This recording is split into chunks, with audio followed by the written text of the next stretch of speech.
तो आप अपने लिए एक परफेक्ट स्मार्टफोन बाय करना चाहते हैं और आप चाहते हैं कि मैं कोई स्मार्टफोन खरीदकर पछताऊं नहीं, तो कौन सा स्मार्टफोन बाय करना है ये तो आपको सब बताते हैं, लेकिन आपके स्मार्टफोन बाय करने के पीछे नीड क्या है, आप किस लिए बाय करना चाहते हैं, ये तो सिर्फ आप ही जानते हैं ना। मेरी गारंटी है कि अगर ये वीडियो आप पूरी देख लेंगे तो कोई भी स्मार्टफोन खरीदने के बाद आप पछताएंगे नहीं। कम से कम आपको 3 साल का बेटर एक्सपीरियंस मिल जाएगा। और मैं बताता चलूं, अगर आप 15 से 25 हजार का भी मोबाइल फोन खरीदते हैं ना, वो भी 3 साल आराम से चल सकता है। 3 साल या 4 साल के चलाने के लिए जरूरी नहीं कि आपका स्मार्टफोन फ्लैगशिप हो। तो पहली चीज निकल कर आती है सॉफ्टवेयर अपडेट। सॉफ्टवेयर अपडेट वो मेन चीज है कि आपने स्मार्टफोन खरीदने से पहले माइंड में रखनी है कि मैं जिस ब्रांड पर इन्वेस्ट करने जा रहा हूँ क्या वो सॉफ्टवेयर अपडेट्स कंसिस्टेंटली प्रोवाइड करता है। इसकी मैं आपको एग्जांपल देकर समझाता हूँ। इन्फिनिक्स और टेक्नो के ब्रांड्स हैं, आपने जो स्मार्टफोन लिया उसमें जो एंड्रॉइड अपडेट थी, फॉर एग्जांपल एंड्रॉइड 10 थी, 11 थी, वही चलेगी। मजीद आपको एंड्रॉइड अपडेट्स देखने को नहीं मिलेगी। छोटी मोटी सॉफ्टवेयर के अपडेट्स वो आपको प्रोवाइड करता रहेगा। इसकी बेस्ट एग्जांपल है सैमसंग गैलेक्सी नोट 10 को उठा ले, 3 से 4 साल पुराना स्मार्टफोन है और इसमें अभी तक एंड्रॉइड के अपडेट्स आपको देखने को मिल रही है। एंड्रॉइड अपडेट्स का फायदा ये होता है कि आपका स्मार्टफोन पुराना फील नहीं होता,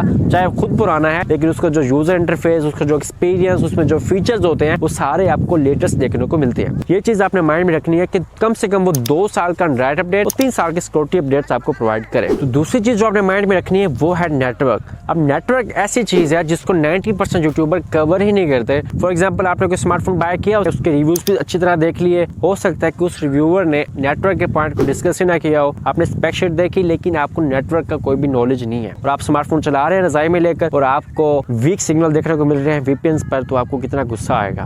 बड़ा हरामी हो बेटा। तो कम से कम आपने उसका नेटवर्क चेक कर लेना है कि उसका नेटवर्क ही सही नहीं है तो घंटा आपका स्मार्टफोन सही चलेगा। आपने ये देखना है कि वो कैरियर एग्रीगेशन सपोर्ट करता है। अभी कैरियर एग्रीगेशन क्या है, सिंपल वर्डिंग में समझाता हूँ। कैरियर एग्रीगेशन से मुराद ये है कि आपके स्मार्टफोन का जो नेटवर्क स्पीड है, जो कनेक्टिविटी है, वो कितनी अच्छी है। तो कैरियर एग्रीगेशन आप स्मार्टफोन की वेबसाइट पे भी चेक कर सकते हैं। अगर स्मार्टफोन के अंदर आपको चेक करना है तो सिंपली आपने ये देखना है कि वो LTE है। अगर LTE है इसका मतलब वो कैरियर एग्रीगेशन सपोर्ट करता है। एक मेन बात यहाँ पर ये भी निकल कर आती है कि आप जिस लोकेशन में रह रहे हैं क्या उस एरिया में भी कैरियर एग्रीगेशन है। अगर है फिर तो ठीक है, अगर नहीं है फिर आपको कोई फर्क नहीं पड़ता कि कैरियर एग्रीगेशन वाला है या नहीं, आपका स्मार्टफोन चल जाएगा। अब दूसरी चीज निकल कर आती है यूजर इंटरफेस यानी कि सॉफ्टवेयर। अब ये हर किसी की अपनी अपनी पर्सनल प्रेफरेंस भी हो सकती है। अगर मैं अपनी पर्सनल प्रेफरेंस की बात करूं तो मुझे स्टॉक एंड्रॉइड ज्यादा पसंद है, लेकिन मुझे ओप्पो की जो कलर ओएस है वो सबसे ज्यादा अच्छी लगती है क्योंकि उसमें फीचर्स काफी अच्छे देखने को मिलते हैं, बग्स नहीं मिलते हैं। तो अपनी अपनी पर्सनल प्रेफरेंस भी हो सकती है। तो अगर मैं प्रायोरिटी की बात करूँ, फर्स्ट प्रायोरिटी आपने रखनी है स्टॉक एंड्रॉइड, लेकिन MIUI और इन्फिनिक्स और टेक्नो की यूआई से कोशिश करें कि आप स्किप ही कर दें तो बेहतर है, वरना इस यूआई में आपको काफी बग्स का सामना करना पड़ता है, एड्स देखने को मिलती है, ब्लोटवेयर देखने को मिलती है। तो ये अपने बजट के हिसाब से आपने देख लेनी है। अगर आप 15 से 20 हजार का फोन खरीद रहे हैं फिर तो आप इन्फिनिक्स और टेक्नो के यूआई के साथ कंप्रोमाइज कर सकते हैं, लेकिन अगर आप मिड रेंज या फ्लैगशिप किस्म का फोन खरीद रहे हैं फिर आपको चाहिए कि आप स्टॉक एंड्रॉइड या ओप्पो या सैमसंग यूआई के साथ जाएं, उनमें आपको बेटर एक्सपीरियंस देखने को मिलेगा अगर आपका बजट ज्यादा है।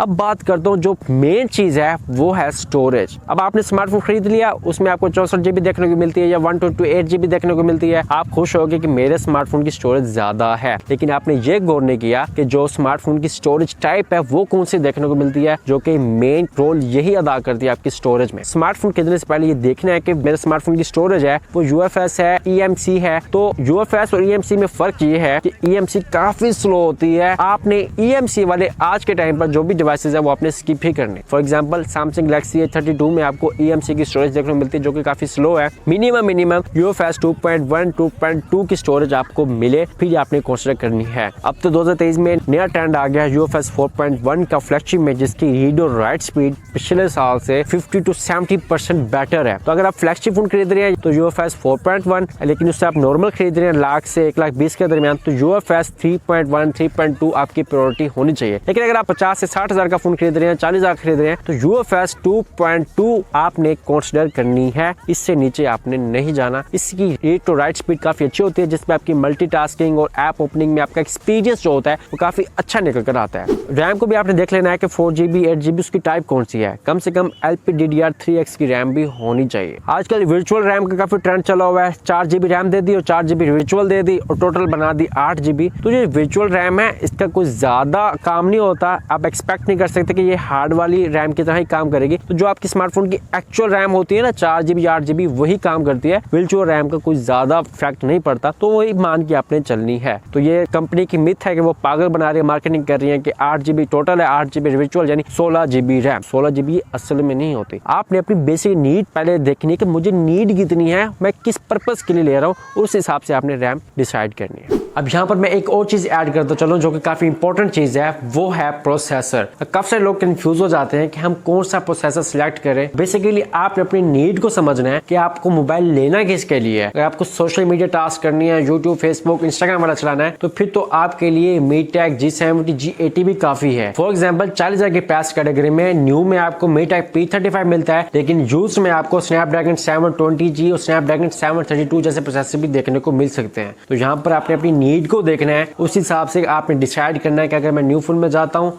तो मेरी नीड पूरी होती है तो आप न्यू फोन ले लें, लेकिन अगर आप चाहते हैं कि मुझे एक अच्छी परफॉर्मेंस चाहिए तो फिर आप यूज में भी जा सकते हैं। तो बेसिकली प्रोसेसर सेलेक्ट करने से पहले आपने अपनी नीड को देखना है, तो उस हिसाब से आप एक अच्छे प्रोसेसर का इंतखाब कर पाएंगे। अब जो दूसरी चीज आती है वो है 4G और 5G। आजकल 5G को लेकर काफी सारे फंडे निकले हुए मार्केट में। पाकिस्तान में स्पेशली जो 5G फोन आता है उसमें स्पेसिफिकेशन कम कर दी जाती है और जो उसकी प्राइस है वो हाई कर दी जाती है। अब इसकी एग्जांपल ये है कि Redmi Note 10 5G आया था, इसमें स्पेसिफिकेशन काफी कम देखने को मिली थी, उसमें हमें जो डिस्प्ले थी वो भी IPS देखने को मिली थी, उसमें कॉस्ट कटिंग काफी की गई थी। लेकिन Redmi Note 10 जो 4G था उसमें भी AMOLED डिस्प्ले देखने को मिलता था, काफी अच्छी स्पेसिफिकेशन थी, उसकी प्राइस भी कम थी। लेकिन अगर आप पाकिस्तान में है 5G है यानी आपको घंटा फर्क पड़ता है, क्योंकि पाकिस्तान में अभी 5G आई ही नहीं, तो आप 5G पर क्यों इन्वेस्ट कर रहे हैं? उससे 4G फोन पर इन्वेस्ट कर रहे हैं तो आपके पैसे भी बचेंगे और आपको फीचर्स भी अच्छे देखने को मिलेंगे। तो ये चीजें भी अपने माइंड में रखनी है, 5G के चक्कर में नहीं पड़ना। अब बात आती है मेन चीज, वो है कैमरास। काफी सारे लोगों को कंफ्यूजन होती है कि यार मैंने ऐसा स्मार्टफोन खरीदना है जो कि 48 हो, कोई कहता है कि मैंने ऐसा स्मार्टफोन खरीदना है जो कि 108 मेगापिक्सल का हो, क्योंकि आजकल 50-60 हजार के मोबाइल फोन में भी आपको 108 मेगापिक्सल का कैमरा देखने को मिल जाता है। अभी जो 108 मेगापिक्सल है ना, सिर्फ नंबर गेम पर मत जाए। 108 मेगापिक्सल का मतलब ये नहीं है कि आपका स्मार्टफोन कोई हाई-फाई रिजल्ट दिखाएगा 50,000 वाला फोन। अब इसकी एग्जांपल ये है कि आईफोन आपको 12 मेगापिक्सल में देखने को मिलता है, आईफोन 12 उठाएं, 11 उठाएं, 13 उठाएं, जितने भी हैं, लेकिन उसका जो रिजल्ट होता है वो टेक्नो, इन्फिनिक्स, शोमी के 108 मेगापिक्सल, इवन डेट अब तो 200 मेगापिक्सल के भी शोमी के फोन हैं, उनको भी वो टक्कर दे देता है। तो मेगापिक्सल मेन चीज नहीं होती, आपने उसके पिक्चर्स क्वालिटी चेक करनी है। इसका सिंपल तरीका ये है, आप गूगल पर जाएं, अपने स्मार्टफोन का नाम लिख के आगे फोटो सर्च करें, उसकी फोटो जाकर देखें, अगर आपको पसंद आती है तो ठीक है, अगर नहीं आती तो छोड़ दें। तो ये मेन चीज होती है, आपने उसका रिजल्ट चेक करना है कि उसका रिजल्ट कैसा है, मेगापिक्सल को छोड़ देना है। दूसरी चीज रिजल्ट में जो इंप्रूवमेंट करती है वो होती है उसका सेंसर का साइज, और तीसरा जो स्मार्टफोन का जो सॉफ्टवेयर होता है उसकी ऑप्टिमाइजेशन कितनी है, वो कितना ऑप्टिमाइज करके दिखाता है। तो ये सारी चीजें भी डिपेंड करती हैं कैमरास में।